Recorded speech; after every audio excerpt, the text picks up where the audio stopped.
Welcome to Hannity. The massive scandal over Hillary Clinton's use of a private email server during her time as Secretary of State is far from over. I'm Eric Balling in for Sean tonight.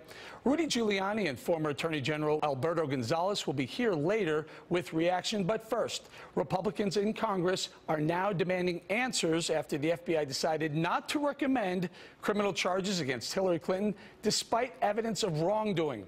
Both FBI Director James Comey and Attorney General Loretta Lynch are set to appear on Capitol Hill to answer questions about the investigation.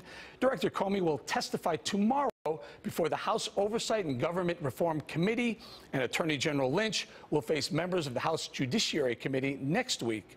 Joining us now are the chairmen of those committees, Utah Congressman Jason Chaffetz and Virginia Congressman Bob Goodlatte. Jason, Congressman Chaffetz, let's start with you. For James Comey, the question, what's your first question? What's your most pressing question? Oh, I'm not giving you away the first question yet, but it should be a good hearing. We want to understand the difference in his mind between gross negligence, which is in the statute, and extremely careless. We have questions about his findings.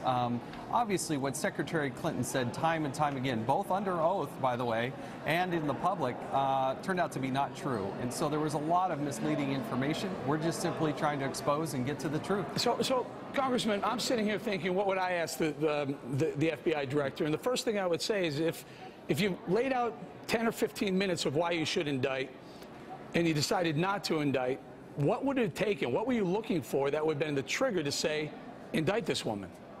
I do hope by the end of the hearing we do have some more clarity on that, because if you listen to the fact pattern laid out by the FBI director, you would be led to the conclusion that she did violate the law and should be prosecuted. Certainly the Department of Justice has prosecuted people for far less, and so that does beg the question, is there something wrong with the statute, or which a lot of us have suspicion about, do the Clintons skate at a different plane on a different set of rules than your average Joe who's maybe just working for the government trying to earn a paycheck every week? All right, but Representative Goodlatte, you're going to speak to Attorney General Loretta Lynch. So here's what I would want to know. Did she really think that meeting with Bill Clinton just days before this decision was coming down was a good idea and that wouldn't be perceived as a conflict of interest? Well, we want to know the answer to that.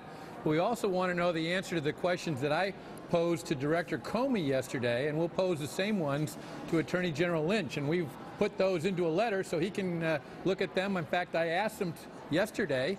He said those were all important questions, some of the ones you just discussed with Chairman Chaffetz, and he said we deserved answers to them. So we're looking forward to both of these hearings and getting answers to these questions, particularly about the question of whether or not the average government worker in this country believes that they should be held to a standard if the Secretary of State and presidential candidate is not held to a standard. Great questions, gentlemen. Thank you very much. You have two important meetings coming up.